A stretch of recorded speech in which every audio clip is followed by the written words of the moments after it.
Hi guys, welcome back to my channel. मेरा नाम है ऋषभ गोयल और आप देख रहे हैं मेरी प्लेलिस्ट जिसमें मैं वेब टेक्नोलॉजीज़ के बारे में पढ़ा रहा हूँ। पिछली मैंने वीडियोस में पढ़ाया है HTML हेडिंग्स के बारे में, लेआउट्स, आई फ्रेम्स और काफ़ी सारे टॉपिक्स मैंने वहाँ कवर करे हैं। अगर आपने वो वीडियो अभी तक नहीं देखी है तो मैं आपसे रिक्वेस्ट करूँगा वो वाली वीडियो यहाँ से जाके देख लें। मैं उसका लिंक आई बटन में भी दे दूँगा और डिस्क्रिप्शन में भी देख दूँगा। आप वहाँ से जाके उन वीडियोज़ को देख सकते हैं। अब नेक्स्ट टॉपिक जो हम स्टार्ट करने वाले हैं इस वाली वीडियो से वो होगा HTML लिस्ट। HTML लिस्ट आप समझ सकते हो, लिस्ट क्या होती है? किसी भी चीज़ का अरेंजमेंट ऑफ ऑर्डर। सबसे पहले स्टार्ट करते हैं। List in HTML are use to present information in a structured and organised manner.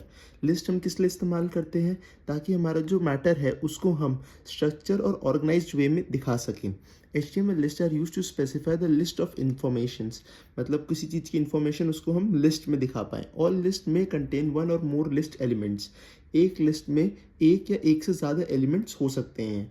There are 3 different types of HTML लिस्ट: ऑर्डर्ड लिस्ट और नंबर्ड लिस्ट, जिसको हम डिनोट करते हैं OL से। एक आती है अनऑर्डर्ड लिस्ट और बुलेटेड लिस्ट, जिसको हम डिनोट करते हैं UL से। और डिस्क्रिप्शन लिस्ट और डेफिनेशन लिस्ट, जिसको हम डिस्क्राइब करते हैं DL से।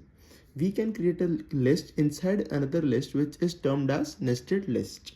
ये आपको समझ में आया होगा कि लिस्ट के अंदर एक और लिस्ट बनाने को हम क्या कहेंगे? Nested list. HTML ordered list और numbered list displays the element in numbered format. सबसे पहले हम पढ़ते हैं HTML ऑर्डर लिस्ट के बारे में। ऑर्डर लिस्ट में क्या होता है? हम उसे क्या कहते हैं? नंबर लिस्ट भी कहते हैं। नंबर लिस्ट में आप समझ पा रहे होंगे कि हमारे पास कुछ लिस्ट ऑफ एलिमेंट्स हैं, तो उनकी हम क्या करेंगे? नंबरिंग कर देंगे, ताकि हमारे पास वो elements as a number show हो कि ये फर्स्ट नंबर का एलिमेंट है, ये सेकंड नंबर और ये थर्ड नंबर। अब जैसे इस लिस्ट में ये हमारे पास 3 एलिमेंट्स की एक लिस्ट है जिसमें मैंने नंबरिंग करी हुई है 1 2 3, तो ये मेरी क्या हो गई? ऑर्डर्ड लिस्ट हो गई, क्योंकि इसमें क्या है? ये एक ऑर्डर गिवन है, पहले first, second and third. Numbered list displays the elements in numbered format, कुछ इस तरीके से 1 2 3 4। The HTML OL tag is use to for ordered list. कहीं पर भी अगर हमें लिस्ट को ऑर्डर देना हो, मतलब नंबरिंग देनी हो, तो हम क्या टैग यूज करते हैं? OL tag. We can use ordered list to represent items either in numeric order format or alphabetic order format or any format where an order is emphasized। अब यहाँ पर आप देख सकते हैं कि नंबर्ड लिस्ट जो लिखी है वो ज़रूरी नहीं कि एक नंबर ही हो। यहाँ जो मेन वर्ड है वो है ऑर्डर, मतलब जो हम लिस्ट बना रहे हैं उसका कोई ऑर्डर ज़रूर होना चाहिए। अगर हम नंबर यूज़ करते हैं तो उसमें अपने आप एक ऑर्डर है, वो है इंक्रीजिंग ऑर्डर 1 2 3 4 5। ऐसे ही अगर हम अल्फ़ाबेट्स यूज़ करें तो उसमें भी आप देख सकते हैं वो एक ऑर्डर है कि A के बाद B आएगा, B के बाद C आएगा। तो हम अल्फ़ाबेट्स को भी ऑर्डर लिस्ट के अंदर यूज़ कर सकते हैं। हम यहाँ पर लिख सकते थे A B C, ऐसे हम आगे और नंबरिंग कर सकते थे। We can use order list to represent items either in numeric order format or alphabetic order format or any other format where an order is emphasized। मतलब alphabetic और numeric के अलावा भी हम कोई और format यूज़ कर सकते हैं जहाँ पर order हो रहा हो, जहाँ पर आपको समझ में आ रहा हो कि ये जो elements है ये एक order में arranged हैं। There can be different types of number list. अब हम यहाँ पर देख सकते हैं कि ऑर्डर लिस्ट के अंदर किस किस टाइप के हम यूज़ कर सकते हैं। सबसे पहले आया न्यूमेरिक नंबर, हम यूज़ कर सकते हैं 1 2 3, इसका भी एक ऑर्डर है। फिर आता है कैपिटल रोमन न्यूमरल्स, हम रोमन नंबर्स को भी यूज़ कर सकते हैं, ये है कैपिटल में।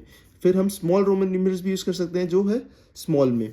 फिर है capital alphabets and then small alphabets. इन सब का एक ऑर्डर होता है, तो इसलिए हम इनको किस में यूज़ कर सकते हैं? ऑर्डर्ड लिस्ट में यूज़ कर सकते हैं। To represent different ordered list, there are 5 type of attributes। OL tag हम किसके लिए यूज कर सकते हैं? ऑर्डर्ड लिस्ट के लिए। अब उसके अंदर अब हमने जो ये 5 टाइप पढ़े थे, जो ये 5 टाइप्स थे, नंबर, रोमन्स, कैपिटल, स्मॉल, इसको हम देखते हैं कैसे लिख पाते हैं हम हमारे HTML में। सबसे पहले आता है टाइप 1, मतलब जब हमारा ऑर्डर क्या हो? न्यूमेरिक हो, इस टाइप का 1 2 3। This is a default type. In this type the list items are numbered with numbers. अगर हमारे पास टाइप 1 का है तो फिर इसका मतलब क्या है कि जो ऑर्डरिंग है वो नंबर्स में हुई होगी 1 2 3। और अगर हम टाइप ना भी लिखें तो ये डिफ़ॉल्ट टाइप है, जो हमारी लिस्ट है वो अपने आप ही 1 2 3 के हिसाब से अरेंज हो जाएगी। फिर आता है next type, that is type आई। ये आई नहीं है, ये है कैपिटल 1 जो रोमन न्यूमरल में लिखा हुआ है। In this type the list items are numbered with upper case Roman numerals. अगर हम type is equals to capital I लिखेंगे तो हमारा जो लिस्ट है वो कैपिटल रोमन न्यूमरल्स में आ जाएगा। फिर अगला है स्मॉल आई क्या होगा हमारा, small case Roman numerals. In this type the list items are numbered with lower case Roman numbers. फिर अगला आता है type capital A. In this type the list items are numbered with upper case alphabetic letters, capital A B C and so on. फिर आता है type small. In this type the items are numbered with lower case letters. मैं आपको एक example दिखाता हूँ। Suppose हमने एक लिस्ट डिफाइन करी है OL से। OL का मतलब क्या है, जो हमारी लिस्ट होगी वो एक ऑर्डर्ड होगी, और मैंने द टाइप डिफाइन करा है आई, कैपिटल आई। इसका मतलब जो हमारी ऑर्डर्ड लिस्ट होगी वो कैसे लिखी हुई होगी, रोमन न्यूमेरल्स में लिखी होगी, और कैपिटल 1 से वो स्टार्ट हो रहा होगा। अगर मैं यहाँ पर टाइप आई ना लिखता और बिल्कुल इसको ब्लैंक छोड़ देता, सिर्फ OL लिखता, तो मेरी जो डिफ़ॉल्ट टाइप है वो क्या होती, टाइप 1 वाली, क्योंकि ये एक डिफ़ॉल्ट टाइप है, तो इसीलिए मेरी जो लिस्ट अरेंज होती है वो 1 2 3 के हिसाब से होती। बट यहाँ पर हमने टाइप दे रखा है, दैट इज़ कैपिटल आई। तो फिर अब उसके बाद हमने लिस्ट में एलिमेंट्स डाले हैं। लिस्ट में हम एलिमेंट्स क्या से डाल सकते हैं, LI टैग यूज़ करके। जैसे मैंने LI टैग यहाँ पर ओपन करा, फिर मैंने लिस्ट का पहला एलिमेंट डाला HTML, फिर उसके बाद मैंने लिस्ट टैग क्लोज कर दिया। तो जब मैंने लिस्ट टैग ओपन और क्लोज करा तो उसके बीच में जो भी एलिमेंट हुआ वो मेरा पहला एलिमेंट हुआ उस लिस्ट का। फिर उसके बाद मैंने जब दोबारा टैग ओपन करा तो मैं अब सेकंड एलिमेंट डाल रहा हूँ लिस्ट का, जिसमें मैंने लिखा जावा। फिर उसके बाद जावास्क्रिप्ट, SQL, ऐसे मैंने 4 एलिमेंट्स डाल दिए। बट आप यहाँ देख सकते हैं मैंने यहाँ पर कोई भी नंबरिंग नहीं दी।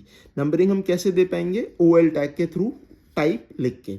फिर मैंने ऑर्डर्ड लिस्ट को क्लोज कर दिया। अब इसका मतलब मेरी लिस्ट में कितने एलिमेंट्स हैं, 4 एलिमेंट्स हैं। अब इसका आउटपुट हम देख लेते हैं क्या आएगा। आउटपुट कुछ इस तरीके से आएगा, जिसमें रोमन न्यूमेरल्स में सबसे पहले स्टार्टिंग हो रही होगी, और फिर उसी के इंक्रीजिंग ऑर्डर में आगे हमें लेटर्स मिल जाएंगे। यहाँ हमारी लिस्ट अरेंज हो चुकी है किसमें, कैपिटल रोमन न्यूमेरल्स में। सबसे पहला एलिमेंट है HTML, फिर जावा, जावास्क्रिप्ट एंड SQL। यहाँ पर हम लिख सकते हैं रोमन में 1 2 3 4। काफ़ी सिंपल सब्जेक्ट है और काफ़ी सिंपल टॉपिक है लिस्ट। आपको बस इसमें 3 टाइप याद रखने हैं, ऑर्डर्ड, अनऑर्डर्ड एंड डिस्क्रिप्शन। फिर उसके बाद आता है हम start attribute. The start attribute is used with OL tag. OL tag के साथ हम एट्रीब्यूट कौन सा यूज़ कर रहे थे अभी, टाइप। अब हम इसमें एक स्टार्ट एट्रीब्यूट के बारे में भी पढ़ेंगे। To specify from where to start the list items. अब ये हम बता पाएंगे कि हमारा जो टाइप है उसको हमें स्टार्ट कहाँ से करना है। सपोज हमने जो टाइप दिया यहाँ पर 1, तो इसका मतलब लिस्ट हमने कहाँ से स्टार्ट करी, 1 से। बट अगर हमें सपोज रोमन न्यूमेरल की लिस्ट का नंबरिंग स्टार्ट 5 से करनी हो या 4 से करनी हो, तो हम किससे बता पाएंगे, स्टार्ट एट्रीब्यूट से। हम स्टार्ट में बता देंगे कि हमारा टाइप जो है ऑर्डर्ड लिस्ट का वो रहेगा आई वाला, बट उसको हम स्टार्ट कहाँ से करेंगे, 5 से। इसका मतलब उसको हम 5 पे ले जाके सबसे पहला एलिमेंट जो लिखा होगा वो 5 से स्टार्ट हुआ होगा। यहाँ पर मैं आपको एग्जांपल दिखाता हूँ। जैसे मैंने लिखा OL टाइप 1, इसका मतलब यहाँ तक इससे समझ में आ रहा है कि हमें ऑर्डर्ड लिस्ट बनानी है ऑफ टाइप 1, मतलब जो हमारी नंबरिंग होगी वो 1 2 3 4 टाइप की होगी। फिर उसके बाद लिखा हमने स्टार्ट इज इक्वल्स टू 5। इसका मतलब स्टार्टिंग हमें कहाँ से करनी है, न्यूमेरिक वैल्यूज़ की स्टार्टिंग हमें करनी है 5 से।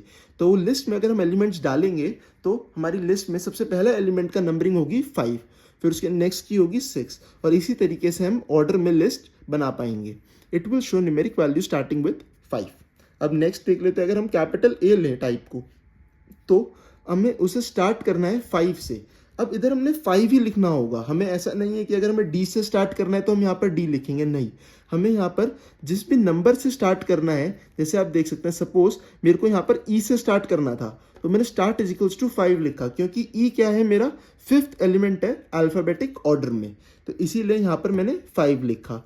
पर टाइप कौन सा है, टाइप A है। हम ना तो यहाँ पर E लिख सकते, क्योंकि जो टाइप्स डिफाइंड है वो बिल्कुल फर्स्ट एलिमेंट से ही डिफाइंड है। जो भी ऑर्डर है, जो भी लिस्ट है, उसके फर्स्ट एलिमेंट से ही टाइप डिफाइंड है। बट अगर आपको उस लिस्ट को किसी और नंबरिंग से स्टार्ट करना है तो उसके लिए आप क्या यूज़ करेंगे, स्टार्ट एट्रीब्यूट। और आपको जिस भी नंबर से स्टार्ट करना है वो एलिमेंट आप यहाँ पर डाल देंगे। जैसे सपोज मुझे 5th एलिमेंट से स्टार्ट करना है तो मैं यहाँ पर डाल दूंगा 5।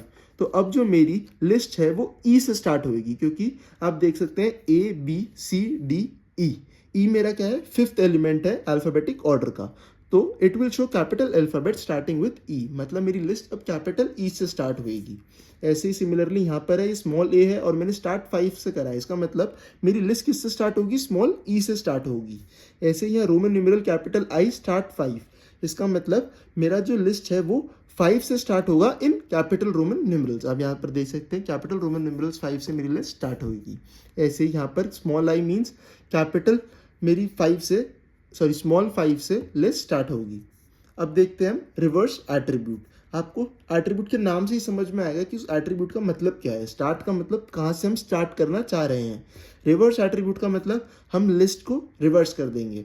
This is a Boolean attribute of HTML OL tag and it is used in HTML5 version. If you use the reverse attribute with OL tag, then it will be numbered the list in descending order. अभी तक हम सारी जो list थी उसको कैसे numbering कर रहे थे, असेंडिंग ऑर्डर में कर रहे थे, बट रिवर्स लिखने के बाद हमारी सारी नंबरिंग उल्टी हो जाएगी, मतलब डिसेंडिंग ऑर्डर में हो जाएगी। अगर हम टाइप 1 लिखेंगे और साथ में उसके रिवर्स भी लिख देंगे तो हमारी जो नंबरिंग होगी वो कुछ इस तरीके से होगी, 7 6 5 4, ऐसी ही हमारी नंबरिंग होगी। अब मैं आगे आपको दिखाता हूँ अनऑर्डर्ड लिस्ट के बारे में। HTML अनऑर्डर्ड लिस्ट और बुलेटेड लिस्ट, मतलब इसमें कोई भी ऑर्डर नहीं होगा। अब आप यहाँ पर देख सकते हैं, जैसे हम यहाँ पर मैंने बुलेट्स लगा रखी है, इसमें कोई भी ऑर्डर नहीं है। हमारी न्यूमेरिक में तो ऑर्डर था 1 2 3 4 5, बट यहाँ पर किसी भी एलिमेंट का कोई ऑर्डर नहीं है, सब रैंडमली अरेंज्ड हैं। ऐसे ही HTML अनऑर्डर्ड लिस्ट और bulleted list displays the element in bulleted format. यहाँ पर सिर्फ आपको क्या मिलेंगी, बुलेट्स मिलेंगी। We can use unordered list where we do not need to display items in a particular order. हमें वहीं पर यूज करते हैं जहाँ पर हमें कोई ऑर्डर नहीं दिखाना हो। The HTML UL tag is used for the unordered list. हम ऑर्डर्ड लिस्ट के लिए क्या यूज कर रहे थे, OL tag, तो अब अनऑर्डर्ड लिस्ट के लिए क्या यूज करेंगे, UL tag. There can be 4 types of bulleted list. अब जो बुलेटेड लिस्ट है वो भी 4 तरीके की हो सकती है। वो कौन कौन सी है, क्या डिस्क। डिस्क कहाँ पे यहाँ पर देख सकते हैं, ये कौन सी है, ये डिस्क है। एक है सर्कल, एक है स्क्वायर और एक है नन। मैं सारे आपको यहाँ पर दिखाता हूँ कि किस टाइप के होते हैं। To represent the different ordered list there are 4 types of attributes in UL tag. सबसे पहले आएगा टाइप डिस्क। अब अगर हम UL टैग यूज कर रहे हैं तो उसमें अगर हमको टाइप लिखना है तो वो भी हम कैसे लिखेंगे, इन्हीं नेम से लिखेंगे। अगर मैंने टाइप डिस्क लिखा तो कुछ इस तरीके से मेरी जो बुलेट्स हैं वो बन के आ जाएंगी। This is a default style. अगर मैं कुछ भी टाइप नहीं लिखूंगा तो भी मेरी डिस्क की एज अ डिफॉल्ट शो होगी लिस्ट में। In this style the list items are marked with bullets. The circle, type circle अगर मैं लिखूंगा तो आप ये देख सकते हैं डिस्क भी मेरी एक सर्कल की ही तरह है, बट इसमें क्या है, जो अंदर कलर है वो फिल्ड है, बट सर्कल में क्या होता है, कलर फिल नहीं होता है, वो सिर्फ एक नॉर्मल सर्कल बाउंड्री ही होती है। मैं आपको सारी बना के यहाँ पर दिखाऊंगा।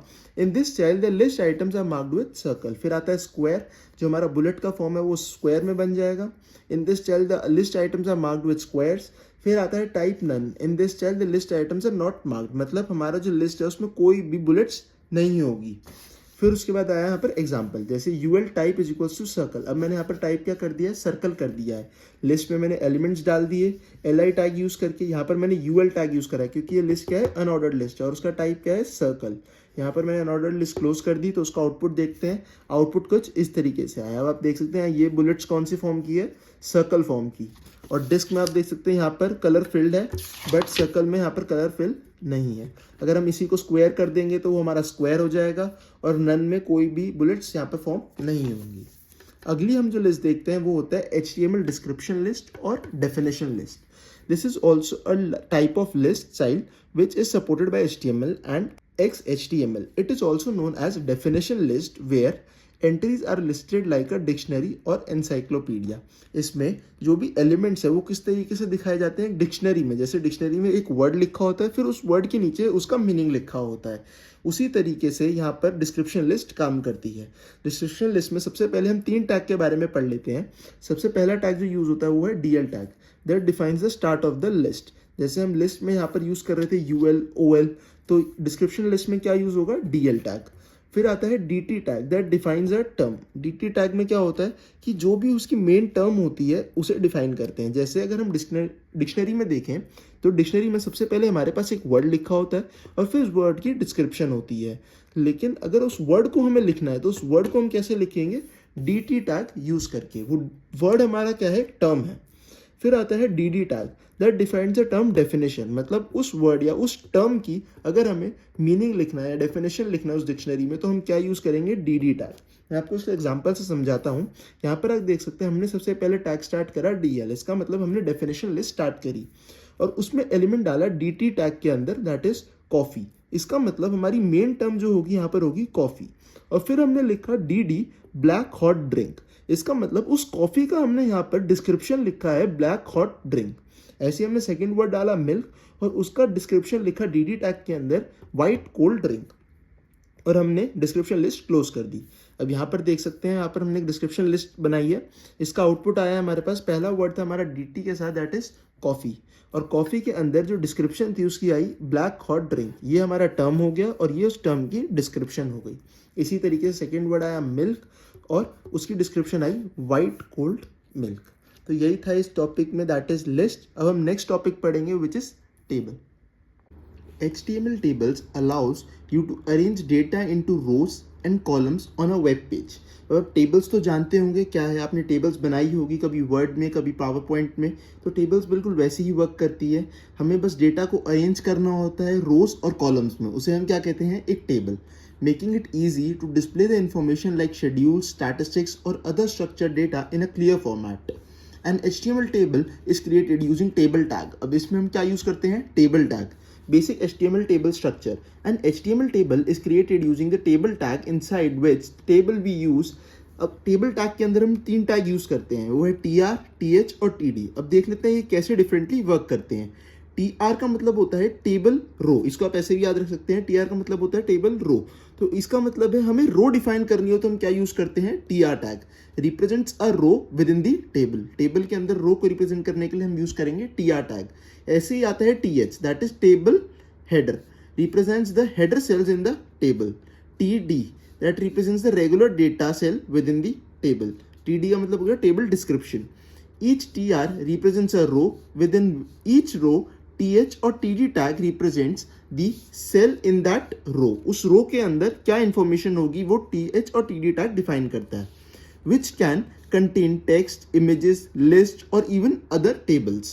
अब मैं एक एग्जांपल दिखाता हूँ आपको टेबल टैग का, दैट इज HTML हमने स्टार्ट करा, दैट बॉडी स्टार्ट करी, फिर लिखा हमने टेबल, यहाँ से हमने टेबल स्टार्ट करी, जिसके अंदर हमने सबसे पहली रो डिफाइन करी TR से। TR से मतलब टेबल रो।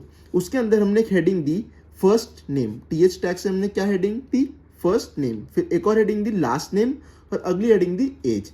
ये अब हमारे तीनों एलिमेंट्स एक रो में आएंगे क्योंकि हमने इन तीनों एलिमेंट्स को एक TR टैग के अंदर लिखा है। अगर हमने इनको एक TR टैग के अंदर लिखा है मतलब हमने एक रो में इन तीनों हेडिंग्स को लिखा है।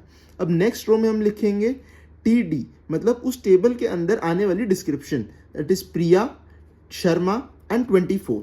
एक और हमने रो डाली है जिसमें हमने डिस्क्रिप्शन लिखी है अर्जुन, सिंह और 32, और ऐसे इधर हमने लिखा है सैम, वॉटसन एंड 41। अगर हम इस टेबल का आउटपुट निकालें तो टेबल का आउटपुट कुछ इस तरीके से आएगा कि सबसे पहली रो जिसमें हमने हेडिंग डिफाइन करी थी वो हमारे पास बोल्ड में यहाँ पर आ जाएगी, first name, last name and age. और फिर उसके बाद रोज में हमने क्या यूज करा था, TD टैग, क्या है वो, डिस्क्रिप्शन टैग, तो वो बिना बोल्ड के यहाँ पर आ जाएगी। पहली है प्रिया शर्मा 24, अरुण सिंह 32, सैम वॉटसन 41। ये हमारे एक तरीके से क्या हो गया, टेबल के अंदर की वैल्यूज हो गई जो हमने किस में लिखी है, TD टैग में, और टेबल की हेडिंग्स हमने किस में लिखी है, TH टैग में। अब हम आगे देखते हैं, ये कुछ टैग्स हैं जो हमारे टेबल के अंदर यूज किए जाते हैं। सबसे पहला टैग है टेबल टैग। ये भी हमने पढ़ा टेबल टैग क्यों यूज होता है, टेबल को डिफाइन करने के लिए। Defines the structure for organizing the data in rows and columns within the web page. Data in rows and columns हम किस में करते हैं, टेबल में, तो मतलब किस लिए यूज होता है, defining the table in the web page. फिर उसके बाद हमने TR टैग भी देख लिया, represents a row within the HTML table containing individual cells. TH tag भी देख लिया, shows a table header cell that typically holds the titles और हेडिंग्स। ये हमें किस लिए यूज करते हैं, हेडिंग्स के लिए, हेडर के लिए। फिर अगला आता है TD tag, represents a standard data cell holding content of data. Data में कंटेंट डालने के लिए हम यूज करते हैं TD टैग।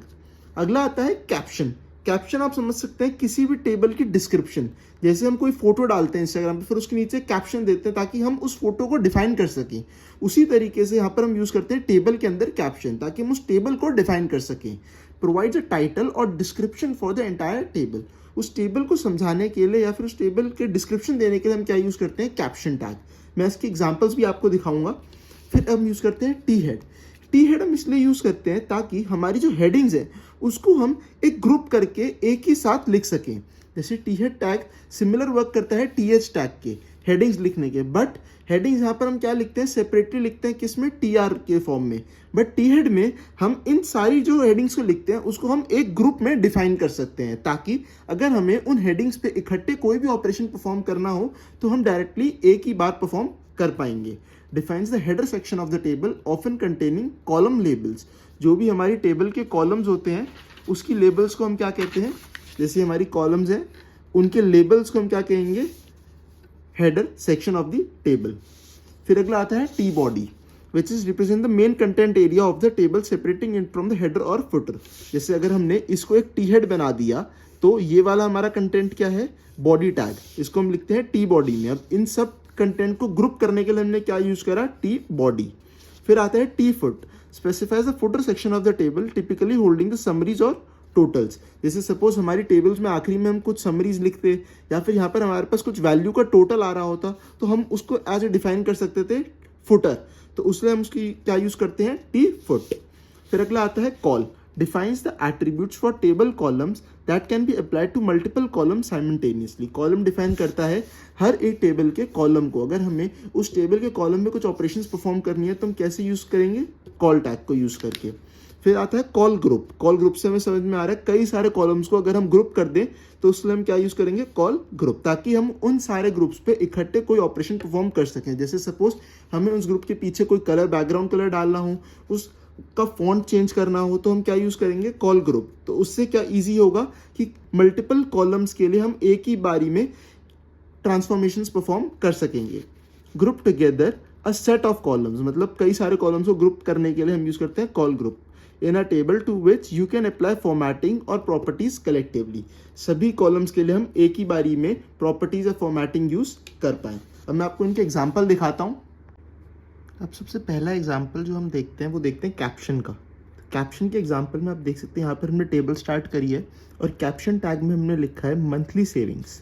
तो मंथली सेविंग्स के अंदर हमने जब टी आर टैग और टी एच टैग डिफाइन करे तो इसका आउटपुट देखते हैं कैसे निकल के आता है, हेड, स्टाइल और फिर उसके बाद कैप्शन। कैप्शन डाला हमने मंथली सेविंग, तो आप देख सकते हैं टेबल के ऊपर लिखा आ गया मंथली सेविंग्स। ये क्या है, उसकी टेबल की एक डिस्क्रिप्शन है।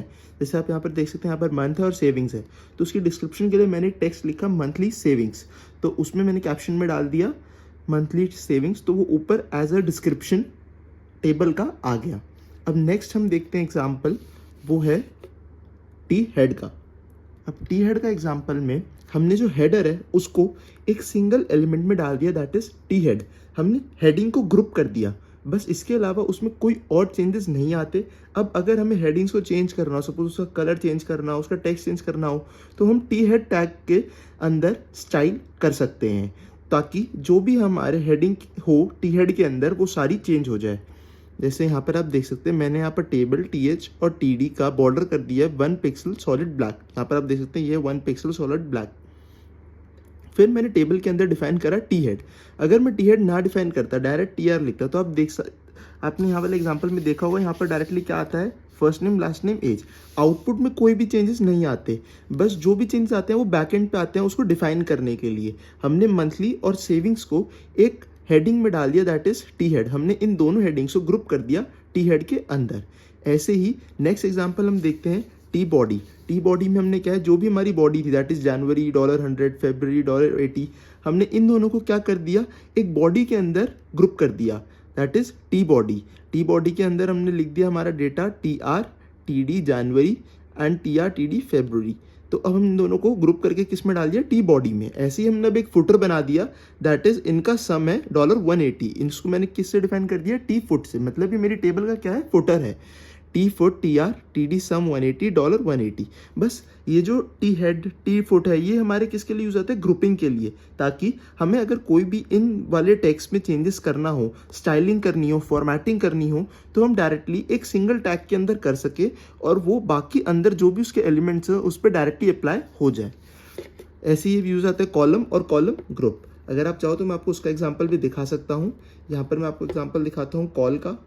जैसे यहाँ पर हमने कॉल ग्रुप बनाया, इस ग्रुप के अंदर हमने कॉलम को डिफाइन कर दिया कि उसका स्पैन 2 होना चाहिए, स्टाइल बैकग्राउंड रेड होना चाहिए। ऐसे ही हमने एक कॉलम बनाया जिसमें स्टाइल बैकग्राउंड क्या होना चाहिए, येलो होना चाहिए। अब हमने एक ग्रुप में डाला, जो हमने हेडिंग बनाई, फिर रो बनाए और फिर उसके बाद हमने टेबल क्लोज कर दी। तो इस तरीके से हमारे जो कॉलम्स थे उसमें 2 कॉलम्स में रेड आया और एक कॉलम में येलो आया। क्योंकि आप देख सकते हैं यहाँ पर हमने 2 कॉलम में यहाँ पर क्या दिया था, रेड, और एक अलग कॉलम में दिया था येलो। तो इस तरीके से कॉलम और कॉलम ग्रुप वर्क करता है। अब नेक्स्ट हम देखते हैं इसके अंदर कैसे हम बॉर्डर्स डालते हैं और पैडिंग करते हैं। HTML table can significantly improve its appearance and readability. You can use CSS styling to add styles such as borders, background colors, text, alignments, and much more. Adding a border to an HTML table. अगर हमें HTML table में border add करना हो तो हम कैसे करते हैं? Border is set using an CSS border property. CSS में एक border property होती है जिसको use करके हम table में borders डाल सकते हैं. If you do not specify a border for the table, it will display without borders. अगर हम border define नहीं करेंगे तो जो टेबल है वो बिना बॉर्डर्स के डिस्प्ले होगी। इन सब के भी मैं आपको एग्जांपल्स दिखाऊंगा। Adding cell padding in an HTML table. Cell padding specifies the space between the cell content and its borders. मतलब जो उसके सेल के अंदर डेटा है वो और उसके बॉर्डर्स के बीच में जितना भी स्पेस होगा वो हम किससे डिफाइन कर पाएंगे? सेल पैडिंग से। If we do not specify a padding, the table cells will be displayed without padding. जो भी डिफॉल्ट पैडिंग होगी वो उसके अकॉर्डिंग शो होगा। जैसे यहाँ पर आप देख सकते हैं हमने टी हेड और टी डिस्क्रिप्शन में हमने पैडिंग डिफाइन करी 20 पिक्सल्स। मतलब जो भी हमारे एलिमेंट्स लिखे जाएंगे TH और TD के अंदर उनके बॉर्डर्स के आसपास जो पैडिंग होगी वो कितने की होगी? 20 पिक्सल्स की होगी। ऐसे ही adding left align headings in an HTML table. By default the table headings are bold and centred. अगर हमारी जो टेबल की हेडिंग्स होती है वो बाय डिफॉल्ट क्या होती है? बोल्ड होती है और सेंट्रली अलाइंड होती है। बट अगर हम उसे लेफ्ट अलाइन करना चाहें तो to left align the table headings we must use the CSS text align property. एक प्रॉपर्टी होती है CSS में दैट इज टेक्स्ट अलाइन। हम उसमें टेबल की हेडिंग को लेफ्ट राइट कैसे भी अलाइन कर सकते हैं। जैसे यहाँ पर हमने लिखा TH text align is to left, तो हमारी जो टेबल की हेडिंग होगी वो कहाँ पर सेट हो जाएगी? लेफ्ट में। अगर हम यहाँ पर राइट लिख दे तो टेबल की हेडिंग राइट में शिफ्ट हो जाती। बट डिफॉल्ट हमारे पास क्या है? जो टेबल की हेडिंग है वो होती है बोल्ड और सेंटर्ड। अब मैं आपको इसका एग्जाम्पल दिखाता हूँ। ये है एग्जाम्पल टेबल बॉर्डर्स का। अगर हम इसको ट्राई करके देखें तो यहाँ पर आप देख सकते हैं टेबल TH और TD इन सबका हमने बॉर्डर क्या डिफाइन कर दिया है? 1 पिक्सल का विद सॉलिड ब्लैक। अब उसके अंदर हमने एलिमेंट्स डाल दिए हैं TR, TD एंड TH। तीनों एलिमेंट्स हमने डाल दिए। तो अब आप देख सकते हैं इन सब के आसपास जो भी बॉर्डर्स हैं वो क्या है? 1 पिक्सल के सॉलिड ब्लैक के बॉर्डर हैं। अब उसके बाद मैं आपको नेक्स्ट एग्जाम्पल दिखाता हूँ that is cell padding in an HTML table. अब ये एग्जाम्पल है पैडिंग का। जैसे मैंने TH और TD में पैडिंग है 20 डिफाइन करी थी, यहाँ पर है 15 पिक्सल्स। तो अब इसको ट्राई करके देखते हैं। तो यहाँ 15 पिक्सल्स की पैडिंग का मतलब है इन सब एलिमेंट्स के आसपास कितनी पैडिंग आ जाएगी? That is 15 pixels. किसके आसपास? टी हेडिंग और टी डिस्क्रिप्शन के जो भी एलिमेंट्स हैं उनके आसपास पैडिंग क्या आ जाएगी? 15। अगर सपोज हमको इसको चेंज करके देखते हैं, इसको हमने कर दिया 5। अब आप देख सकते हैं पैडिंग कम हो गई, जो भी इसके आसपास के स्पेस थे वो काफ़ी कम हो चुके हैं। तो इस तरीके से आती है पैडिंग। जैसे जिल वर्ड था उसके आसपास की स्पेसिंग बहुत कम हो चुकी है, ऐसी फर्स्ट नेम के आसपास की स्पेसिंग बहुत कम हो चुकी है विद रिस्पेक्ट टू 15। पहले 15 था तो उसमें स्पेसिंग का थी ज़्यादा थी। अब adding left align headings in an HTML table. अब हम जो हेडिंग्स हैं उनको लेफ्ट अलाइन करके देखते हैं। ये आपको समझ में आ गया होगी लेफ्ट अलाइन क्या होगा? जो टेबल्स की हेडिंग्स होगी वो कहाँ पर शिफ्ट हो जाएगी? लेफ्ट साइड पे शिफ्ट हो जाएगी। इसका एग्जांपल आप ये देख सकते हैं। यहाँ पर हमारे पास लिखा है TH TD padding 5x। Padding हमने अभी 5 रखी है और फिर उसमें हमने ऐड कर दिया TH टेक्स्ट अलाइन लेफ्ट। तो मतलब जो हेडिंग थी उसको हमने कहाँ पर अलाइन कर दिया? लेफ्ट में। देख सकते हैं यहाँ पर हेडिंग हमारी है लेफ्ट में। पिछला एग्जांपल आप बैक करके देख सकते हैं, उसमें आप देखेंगे जो हमारी हेडिंग थी वो सेंट्रली अलाइन थी, बट वो हमने जब उसको यहाँ पर लेफ्ट डिफाइन कर दिया तो हमारी हेडिंग कहाँ पर चली गई है? लेफ्ट में। ऐसे यहाँ पर हम राइट करके हेडिंग्स को राइट भी एडजस्ट कर सकते हैं और हम अपने तरीके से उसे एडजस्ट कर सकते हैं। इतना ही था HTML टेबल्स में। अब हम नेक्स्ट पढ़ेंगे that is HTML forms. Next topic है HTML forms. HTML forms use the form tag to collect the user input through various interactive controls। मतलब HTML फॉर्म किस तरह यूज़ होता है? ताकि यूज़र से हम कुछ डेटा इनपुट में ले सकें। फॉर्म जिस तरीके से हम किसी कॉलेज का फॉर्म भरते हैं तो उसी तरीके से कॉलेज वाले क्या करते हैं? हमारा डेटा को इनपुट लेते हैं। तो ये सिमिलरली उसी तरीके का एक फॉर्म है जिसमें हम HTML में हमारे वेब पेज पे एक फॉर्म बनाएंगे जिसमें यूज़र अपने कुछ भी फील्ड्स इनपुट दे सकता है। These controls range from text fields, numeric inputs and email fields to password fields, checkboxes, radio buttons and submit buttons। एक फॉर्म्स में क्या क्या हो सकता है? टेक्स्ट फील्ड मतलब एक ऐसी फील्ड जहाँ पर टेक्स्ट भरना हो, न्यूमेरिक इनपुट्स देने हो या ईमेल भरनी हो, पासवर्ड देना हो, चेक बॉक्स चेक करने हो, रेडियो बटन्स हो, सबमिट बटन हो। तो इस सब के कलेक्टिव चीज़ को क्या कहते हैं हम? फॉर्म्स। अब फॉर्म को हम लिखते कैसे हैं? सिंटैक्स कैसे होता है? फॉर्म टैग से, और जहाँ पर हमें फॉर्म क्लोज करना हो वहाँ फॉर्म टैग को क्लोज कर देते हैं। उसके बीच में हम सारे फॉर्म एलिमेंट्स को लिखते हैं। अब फॉर्म एलिमेंट्स के बारे में हम पढ़ते हैं। सबसे पहला एलिमेंट है input element. The HTML input element is the most used form element. An input element can be displayed in many ways depending on type attribute. Here are some examples. Input जो element है उसके अंदर हम type attribute का use करके अलग अलग तरीके से input ले सकते हैं। यहाँ पर हम देख सकते हैं कि type attribute को हम किस तरीके से यूज़ करते हैं input में। इनपुट के अंदर type is equals to text. इसका मतलब हम जो इनपुट ले रहे हैं वो किस टाइप का होगा, टेक्स्ट टाइप का होगा। Displace a single line text input field, इसके अंदर हम जो एक सिंगल लाइन टेक्स्ट इनपुट ले सकेंगे। फिर अगला है input type is equals to radio. Display a radio button for selecting one of many choices. इसमें हमें क्या आता है, एक रेडियो बटन मिल जाता है ताकि हम एक या एक से ज़्यादा चॉइसेस को सिलेक्ट कर सकें। फिर अगला आता है चेक बॉक्स। डिस्प्लेज अ चेक बॉक्स, इसमें हमें चेक बॉक्स बने आ जाते हैं, हम किसी को भी टिक कर सकते हैं। फॉर सिलेक्टिंग जीरो और मोर ऑफ मैनी चॉइसेस, हम उसमें एक चॉइस या मल्टीपल चॉइसेस सिलेक्ट कर सकते हैं ताकि हम बता सकें कि हम क्या चूज़ करना चाह रहे हैं। फिर आता है input type is equals to submit. Displays a submit button for submitting the form. अगर हम इनपुट टाइप सबमिट कर देते हैं तो वहाँ पर क्या आ जाता है, एक सबमिट बटन आ जाता है जिसको क्लिक करके हम फॉर्म को सबमिट कर सकते हैं। फिर अगला आता है input type is equals to button that displays a clickable button. उधर एक बटन शो हो जाता है जिसमें हम कुछ भी इनपुट डाल सकते हैं। बस यही था हमारे फॉर्म्स में। अगर आपको इसके बारे में और डिटेल में पढ़ना हो तो आप किसी भी वेबसाइट पे जाके HTML फॉर्म लिख सकते हैं और वहाँ से उसमें बारे में पढ़ सकते हैं। बट ये इतना ही था हमारे सिलेबस के पॉइंट ऑफ व्यू से, तो मैंने आपको वहाँ पर समझा दिया। मैं इसके अंदर और ब्रीफ में नहीं जा पाऊँगा, वीडियो काफ़ी लंबी हो जाएगी और वो सेमेस्टर पॉइंट के एग्जाम से ज़्यादा यूज़फुल भी नहीं है। अगर आपको इसके बारे में और इन्फॉर्मेशन चाहिए तो मैं आपको कहूँगा कि आप नेट से जाके उसके बारे में पढ़ें, आपको उसके बारे में वहाँ पर डिटेल्ड इन्फॉर्मेशन मिल जाएगी। आप इनके एग्जाम्पल्स भी देख सकते हैं, उससे आपको और क्लियर वहाँ पर अंडरस्टैंड होएगा। अब नेक्स्ट टॉपिक हम पढ़ते हैं वो है डायनेमिक HTML, जिसको हम और कहते हैं DHTML। Dynamic HTML refers to the combination of HTML, CSS and JavaScript to create interactive and dynamic web pages। अभी जो हम HTML वेब पेजेस बना रहे थे वो सिंपल एक ऐसे पेजेस थे कि जो हमें सिर्फ डिस्प्ले हो रहे हैं, बट वो हमारे से कोई भी इनपुट लेके हैंड टू हैंड उस वेब पेज पे कोई चेंज नहीं कर पाते। बट डायनेमिक HTML में क्या होता है कि अगर हम वेब पेज पे कोई इनपुट दे रहे हैं तो वेब पेज बिना दोबारा रीलोड हुए उसी वेब पेज पे कुछ ना कुछ चेंजेस शो कर रहा होता है। उसे हम क्या कहते हैं, dynamic web content.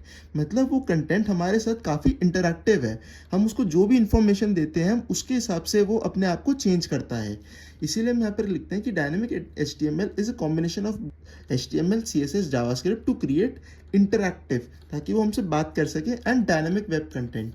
It allows web pages to respond to user interaction. मतलब यूजर जो भी एक्शंस देता है उसको रिस्पॉन्ड करता है वेब पेज, तो वो होता है dynamic HTML। Update content dynamically and enhance the user experience, ये यूजर एक्सपीरियंस को एनहांस करता है।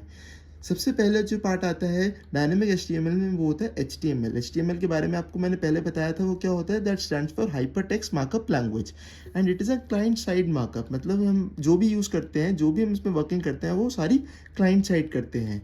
It is use to build a block of web pages.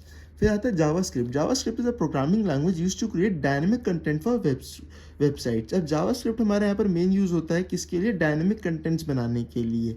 It is a light weight cross platform and single threaded programming language. It is client-side scripting language. JavaScript is supported by most of the browsers. JavaScript है वो हमारी multiple browsers पे support की जाती है and also has cookie collection to determine the user's need. फिर आता है CSS. The abbreviation of CSS is Cascading Style Sheet. CSS की full form क्या है, Cascading Style Sheet. It helps in the styling of the web pages and helps in designing the web page. अभी हमारा CSS किस लिए काम आता है, जो हमारा वेब पेजेस को डिज़ाइन करने के लिए, उसको फॉर्मेट करने के लिए, उसकी लुक चेंज करने के लिए हम यूज़ करते हैं CSS को।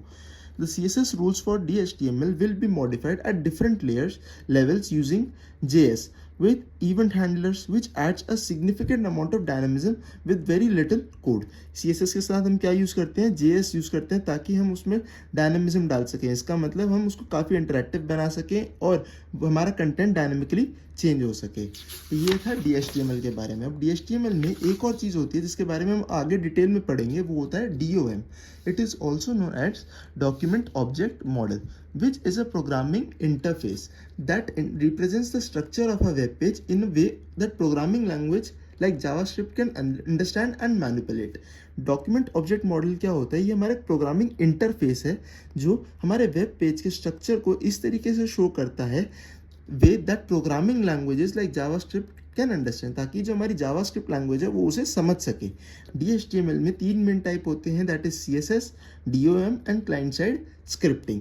हम HTML का यूज़ क्यों करते हैं? DHTML has the ability to change a web page look, content and style once the document has loaded on our demand without changing or deleting everything already exists on the browser's web page। ये मैंने आपको बताया, मतलब DHTML हमारा किस लिए काम आता है? जो हमारा वेब पेज एक बार लोड हो चुका है उसके अंदर भी अगर हम कुछ चेंज करना चाहें बिना उसे दोबारा रीलोड करे तो वो हमारा किससे हो पाता है? DHTML से।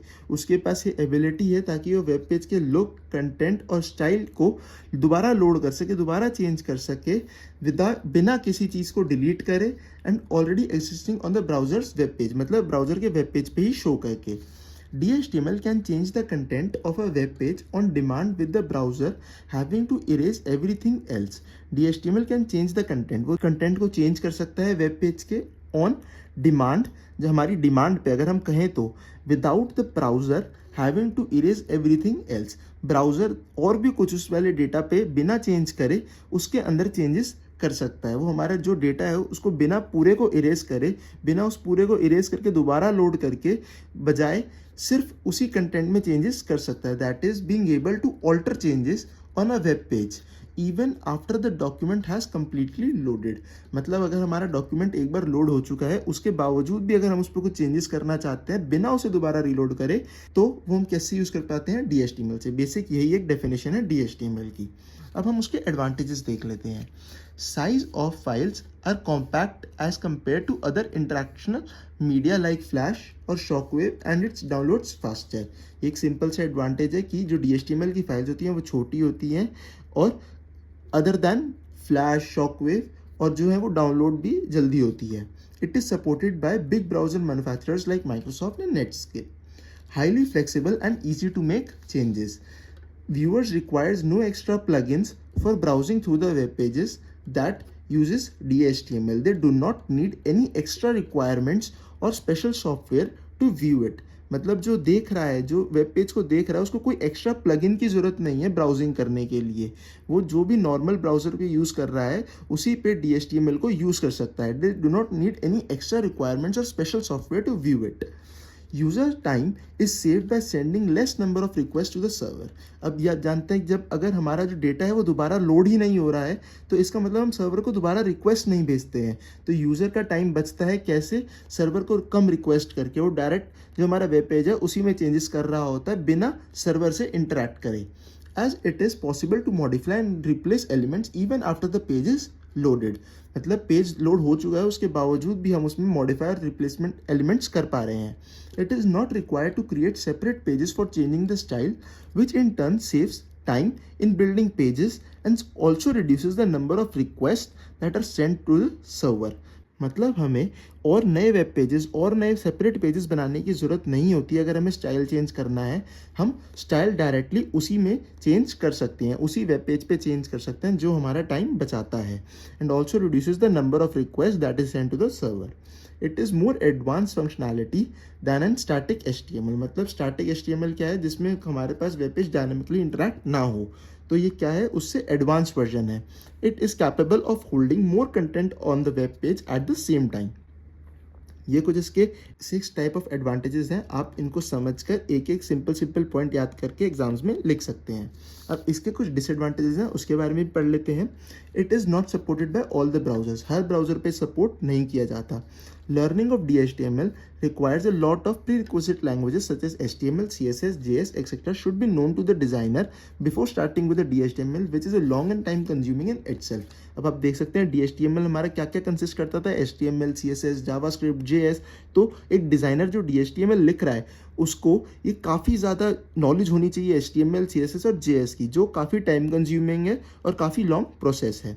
Implementation of different browsers are different. हर ब्राउज़र पे DHTML का इम्प्लीमेंटेशन अलग तरीके से होता है। So if it work on one browser it might not necessarily that the work same way in another browser. मतलब जिस तरीके से हमारा वेब पेज एक ब्राउज़र पे वर्क कर रहा है, ज़रूरी नहीं है कि वो उसी तरीके से दूसरे वेब पेज पे वर्क करेगा। Even after being great with functionality, DHTML requires few tools and utilities that are some expensive. DHTML को काफ़ी अलग तरीके के टूल्स और यूटिलिटीज़ की ज़रूरत होती है जो बहुत ही एक्सपेंसिव है। तो ये कुछ डिसएडवांटेजेस थी इसकी। अब हम देखते हैं कि HTML और DHTML में डिफरेंस क्या है। HTML is a markup language while DHTML is a collection of technologies. HTML हमारा एक लैंग्वेज है और DHTML हमारा क्या है, कलेक्शन ऑफ टेक्नोलॉजीज है like HTML, CSS, JS etcetera. HTML is used to create static web pages जो dynamically interact नहीं करते, while DHTML is capable of creating dynamic web pages जो हमारे साथ इंटरैक्ट कर सकते हैं। DHTML is used to create animations and dynamic menus but HTML cannot do। मतलब हम DHTML में अलग अलग तरीके के मेन्यूज बना सकते हैं, मतलब किसी चीज़ को सिलेक्ट कर सकते हैं, किसी चीज़ को डीसिलेक्ट कर सकते हैं, इसको सबमिट कर सकते हैं, but HTML can not do it. HTML sites are slow upon client-side technologies, whereas DHTML sites are comparatively faster। इसका मतलब जो HTML है वो client-side वर्क काफ़ी स्लो करती है, but DHTML comparatively faster work करती है। क्यों? क्योंकि आप देख सकते हैं हम काफ़ी इंटरेक्शन कर सकते हैं क्लाइंट साइड ही बिना सर्वर को रिक्वेस्ट भेजे। Web pages created using HTML are simple and have no styling as it uses only one language, whereas HTML uses HTML, CSS and JavaScript, which result in much better and way more presentable web page। ये काफ़ी normal सी बात है कि अगर DHTML number of languages use कर रहा है तो वो काफ़ी एक प्रेजेंटेबल वेब पेज बना पाएगा, वेयर एज HTML सिर्फ एक HTML ही यूज़ कर रहा है तो उसमें जो स्टाइलिंग है वो ज़्यादा अच्छी तरीके से नहीं हो पाएगी। HTML cannot be used as server side code but DHTML can be use as server side code. मतलब हम DHTML को एक सर्वर साइड कोड की तरह भी यूज़ कर सकते हैं। DHTML needs database connectivity but not in the case of HTML। DHTML को डेटाबेस के साथ भी कनेक्टिविटी चाहिए होगी ताकि वो अगर हम कुछ भी चेंजेस कर रहे हैं वेब पेज में तो वो हमारे डेटाबेस में स्टोर होता रहे, वेयर एज HTML इंटरैक्टिव ही नहीं होता, उसमें हम कुछ चेंजेस नहीं कर सकते, तो इसीलिए उसको डेटाबेस के साथ कोई कनेक्टिविटी की रिक्वायरमेंट ही नहीं होती। Files in HTML are stored using .html और .html एक्सटेंशन। ये काफ़ी सिंपल सा एक पॉइंट है कि HTML में जो फाइल स्टोर होती है वो .html और .html एक्सटेंशन में स्टोर होती है, वेयर एज DHTML की जो फाइल्स होती हैं वो .html एक्सटेंशन से स्टोर होती है। तो ये कुछ 6 to 7 पॉइंट्स थे डिफरेंस बिटवीन HTML और DHTML के, ये एग्जाम में ज़रूर पूछे जा सकते हैं। ये काफ़ी इंपॉर्टेंट टॉपिक है डायनेमिक HTML, तो मैं आपसे रिक्वेस्ट करूंगा कि आप इसको ढंग से पढ़ें। अगर आपको कोई भी डाउट हो आप तो नीचे में से कमेंट सेक्शन में पूछ सकते हैं। आपको इसके बारे में और डिटेल नॉलेज चाहिए तो आप वेबसाइट पे सर्च कर सकते हैं, गूगल पे सर्च कर सकते हैं, वहाँ से आपको और इसके बारे में डिटेल नॉलेज मिल जाएगी। बट सेमेस्टर एग्जाम के हिसाब से मैंने आपको यहाँ पर काफ़ी अच्छी तरीके से ब्रीफ दे दिया है। मैं आपसे रिक्वेस्ट करूँगा आप इन पॉइंट्स को समझें और इन्हें याद रखें ताकि आप अपने सेमेस्टर एग्जाम में अच्छी तरह स्कोर कर सकें। अगर आपको मेरी वीडियोस अच्छी लगी हो तो प्लीज़ अपने फ्रेंड के साथ भी मेरी वीडियोस को ज़रूर शेयर करें ताकि उनकी भी सेमेस्टर एग्जाम्स में हेल्प हो सके। मैं देख रहा हूँ वीडियोस ज़रूर देख रहे हैं बट चैनल को सब्सक्राइब नहीं कर रहे हैं, बट इसलिए मैं रिक्वेस्ट करूँगा आप चैनल को सब्सक्राइब करें ताकि आपको मेरी हर वीडियोज़ का जो लिंक है वो मिलता रहे, अपडेट मिलता रहे और हमें भी ऐसे मोटिवेशन मिलती रहे आगे वीडियो लाने की। तो मिलते हैं अगली वीडियो में। Thank you, bye.